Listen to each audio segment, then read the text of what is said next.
Good evening and welcome to another edition of the Better Care Forum. I'm Tom Harrell, and tonight's theme is Overcoming Stereotypes Toward People with Disabilities. We are fortunate to have with us three guests tonight.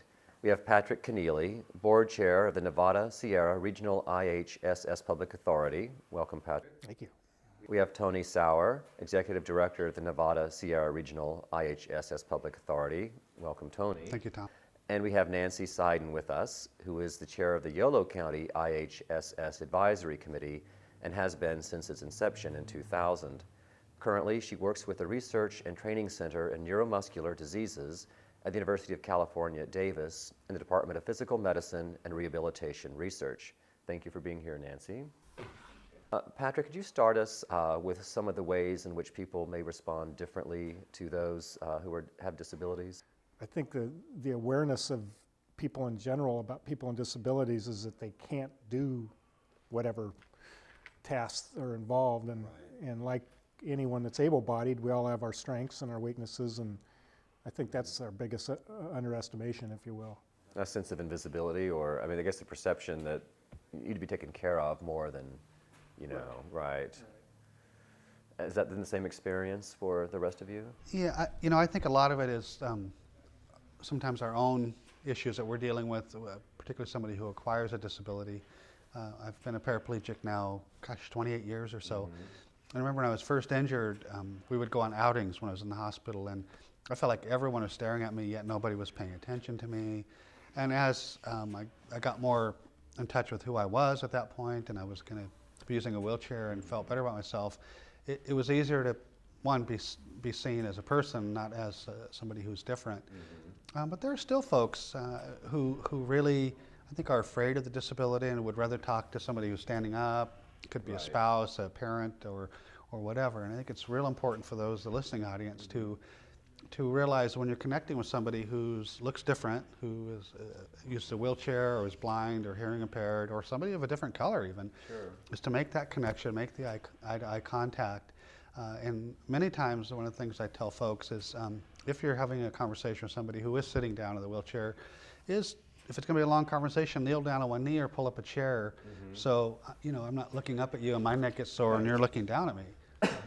So those kind of things are real helpful. I think the other thing that in my 20-some years of disability experience is children are much more receptive to disabilities than people who are in their last years of life, partly because children are raised with other kids with disabilities. I think having the integration in the school setting, having, my kids have a lot of friends who come over and they just see me as Stephanie and Krista's dad. They have they don't make the wheelchair connection. So that's been very helpful, and there's a lot more acceptance for folks of the younger generations. And I think sometimes when you're talking with somebody new that you've just met, they'll stand off to my side, which is basically out of my vision.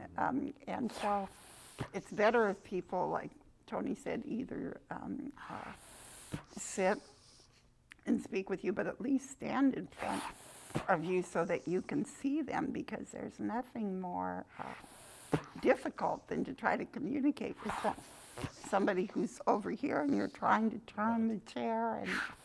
And the other thing I think that since I use personal care assistance and people find it amazing or can't believe that I would go to work. So that's one of the stereotypes, is that people with disabilities don't go to work. And so we have to open, it would be good to open the door to possibilities of people participating in all forms of society, really. Well, you raised two good points. One, which is we've explored a little bit in some of the other segments, which is sort of a larger social problem of inclusion. And then just on a more practical level, the things you guys have talked about, which is just where someone stands, literally, or a few feet here or there makes a large difference. And I think that's something that I think, as you say, time and experience and hopefully further education will help with. And I think, other people are a little afraid of what do I do, you know, and so even I was curious even about the language of disability. I mean, we've used the term, for example, persons with disabilities as opposed to the disabled. Are these terms changing or? Yeah, I do think they're changing. Years ago, it was okay to call somebody crippled, or even in the 70s, handicapped. And even the term handicap really looks at the person as less than. That there's a reason. There's a couple of different definitions I've heard. One is it came from cap in hand, meaning the beggar. The other is it's, you know, to me it's really an obstacle. You know, having a handicap is the barrier, or getting a handicap in bowling means you get an advantage. So I don't think the connotation is really correct to describe somebody with a disability. And then it became the disabled and then physically challenged, all those words. But now, I mean, what we really look at is the person. And I want to be seen as a person first. So that's why we say a person with a disability, a person who is blind, a person who uses a wheelchair, but look at the person first. And secondarily, they have a disability. And it's pretty easy to see that the three of us here have significant disabilities. I mean, language is such a powerful tool. It's something you don't think about consciously, but it can be very distancing, obviously, as you were saying before about terms like handicapped. And some of the people, when I'm interviewing people, they'll be very nervous. It's more than just nervous because it's an interview.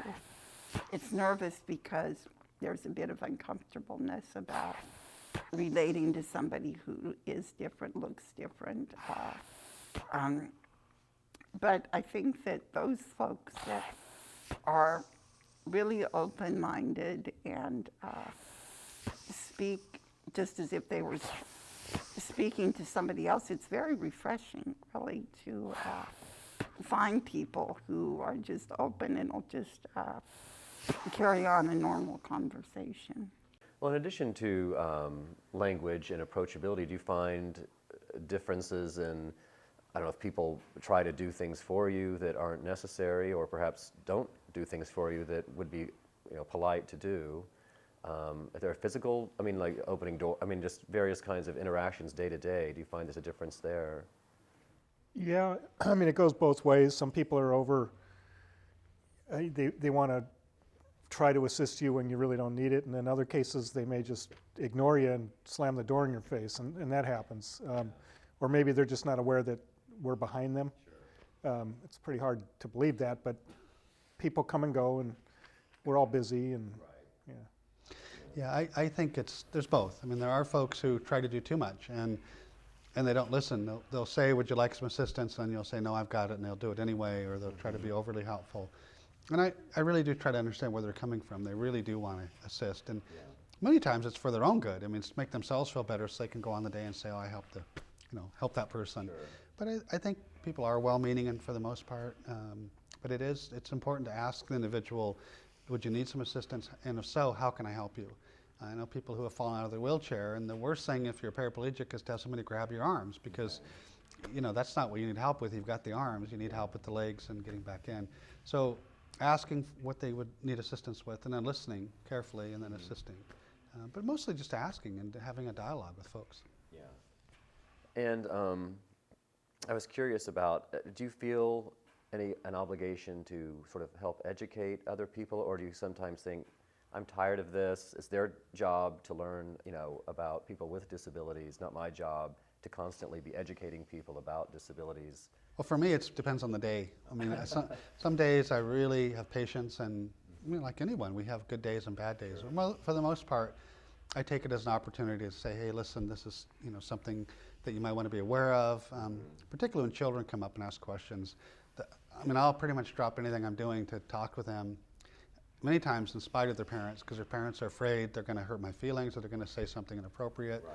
And sometimes they do. They'll ask questions about, how do you go to the bathroom, or how did you get here, how do you drive, can you drive a car? And I take that as a really good opportunity to educate them and to listen, and hopefully the parents are listening. And almost every time but one, I've had very receptive parents and great kids. One time the grandparents didn't like it and really pulled the kid away, and were afraid. They were afraid that the kid was talking to me. Yeah, I think one of the things that we really need to do is we need to educate about disability at very young ages in the school, have a segment on disability, people who look different, or and because once kids are familiar with it, they basically carry that throughout their lifetime, and this integrating children with disabilities into the schools. Now we have children growing up who maybe have had contact with another person with a disability, which really helps them throughout their whole life for both sides.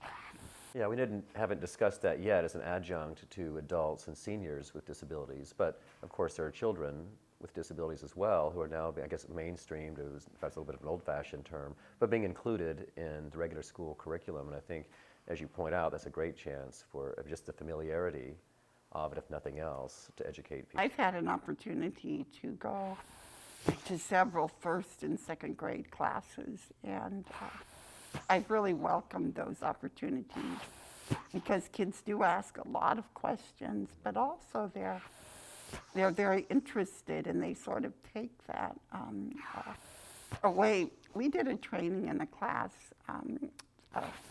of first and second graders, and 20 years later, the mother was also in that class, and she came up to me and said that it had made, a big difference to her child. And her child, I think, had a learning disability, but was actually graduating from college. So she was, very proud of that. Yeah, that's great. Well, thank you for joining us for this segment of the Better Care Forum. Please stay with us for further discussion of these important issues. And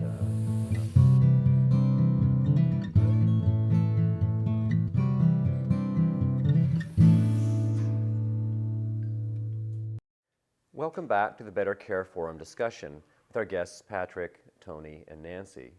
And I wanted to follow up, Tony, if we could, on something we were talking about a little earlier, which was sort of education at large for the public that doesn't have disabilities or perhaps has not dealt with someone yet who has disabilities.